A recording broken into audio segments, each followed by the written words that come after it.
Hi, Jared. It's so nice to have you on the show. How are you doing today? I'm doing very well. Thank you for having me, Elijah. How are you? I'm doing fine as well. Beautiful.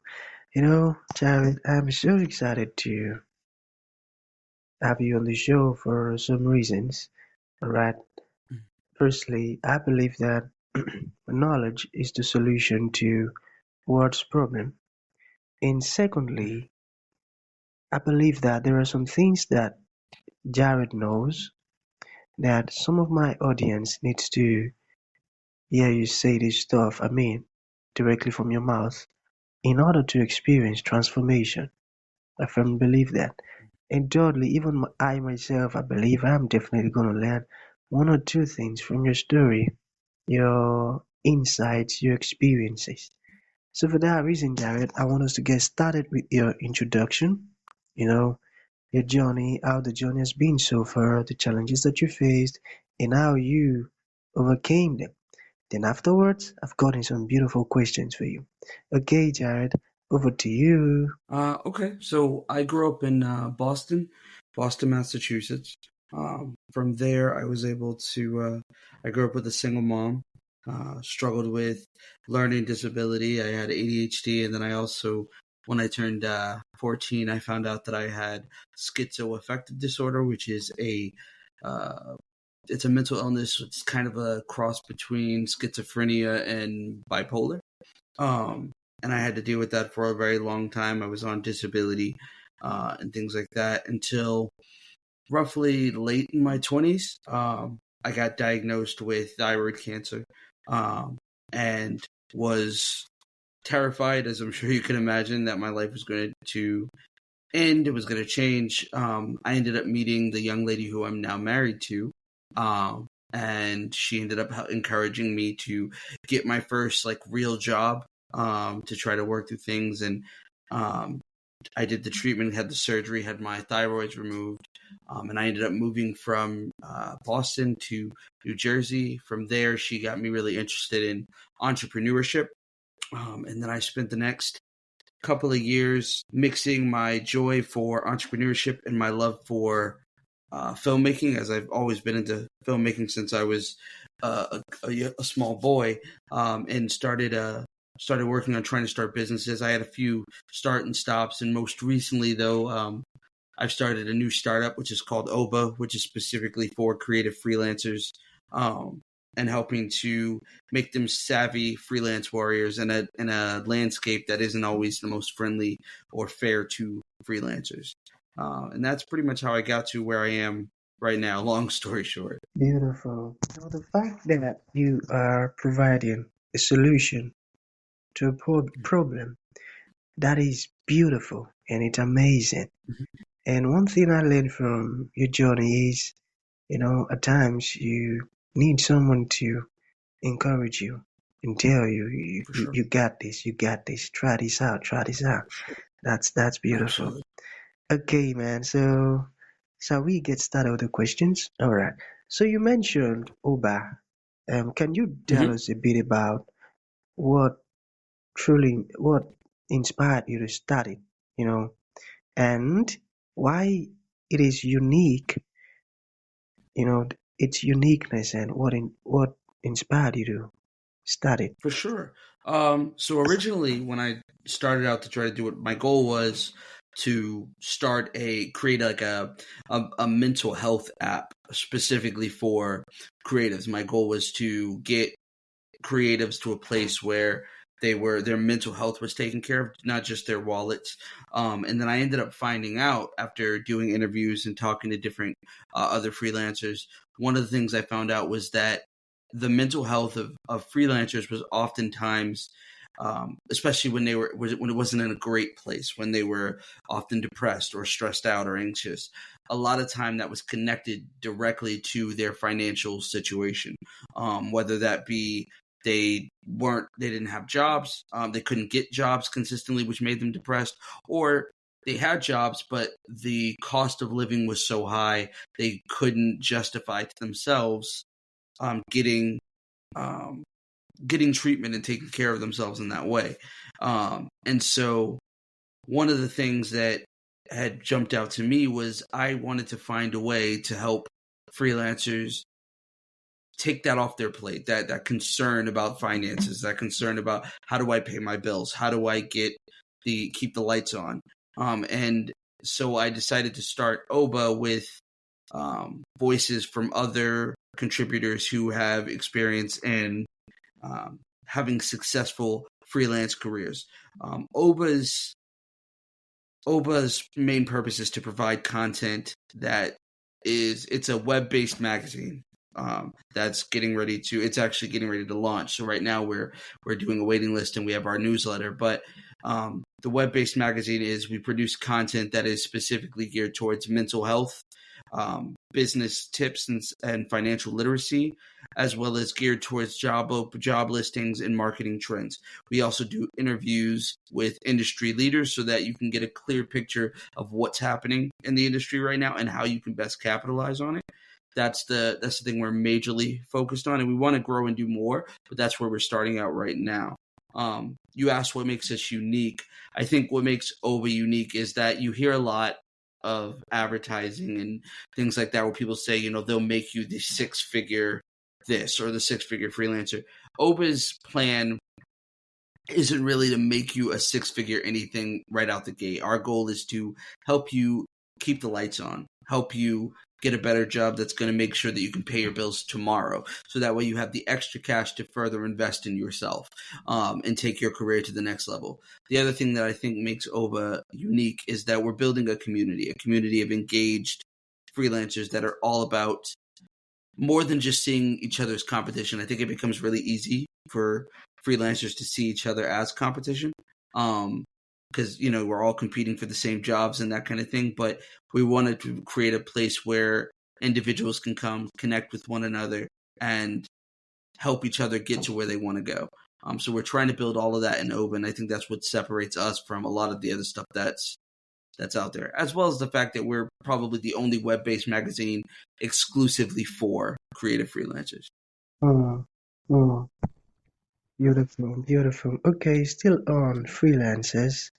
So, what are some of the biggest challenges and opportunities for creative freelancers today? Can you talk to us about it? I think some of the biggest challenges that we've found in just sort of discussing, as well as for myself personally, has been the saturated markets, saturated platforms. So Upwork, Fiverr, the usual go-tos, freelancer.com, they're so saturated with so many people trying to get a job that it's really difficult to find quality jobs. Not to mention just that, but you're also dealing with platforms that gouge the freelancers, in my opinion, on top of it. So when I've hired freelancers in the past, one of the things that I've always made sure I do is I take all of our dealings offline so that they can get the full amount of what they're agreed to pay. When you have these big companies, I understand as a business owner, I get you have to make a living and you have to make a profit. But most of the people that are on your platform are struggling to pay their bills on a regular basis. And so when you're jipping them or not jipping them, when you're pulling fees from them and you're doing things like that, it makes it very difficult for them to make a solid and consistent living. And so one of the things that's most important to me is finding a way to make make the workarounds more available to freelancers. I think another major thing that freelancers struggle with is isolation, especially writers. Freelance writers struggle a lot with the isolation of working. You spend most of your time, you lose that sense of community and group that you get in a 9 to 5 when you work in an office and stuff like that. So you're by yourself, and that isolation can be lonely, can be crippling. And that I think that those are some things that Oba wants to try to aim to help out with or alleviate in some way. Beautiful. You know, like I mentioned earlier, that's a good thing, providing that amazing solution. That's really Sure. good. So we're Thank still on you. freelancers, yeah. So how can freelancers develop their careers and improve their financial literacy? I think research is really important. I Mm, think finding voices that you trust to help you do that. Uh, financial literacy specifically, I think, is one of those things that you can get. There's so much information out there. We live in the information age. So, I mean, there's so much information. I think it really just boils down to connecting with people that you trust and trying things out. Financial literacy is so important for everybody, really. But for a freelancer, because you don't have somebody who is handling the payroll and taking out your taxes and doing all these things automatically that you get in a 9 to 5 situation. As a freelancer, you have to do all of that by yourself.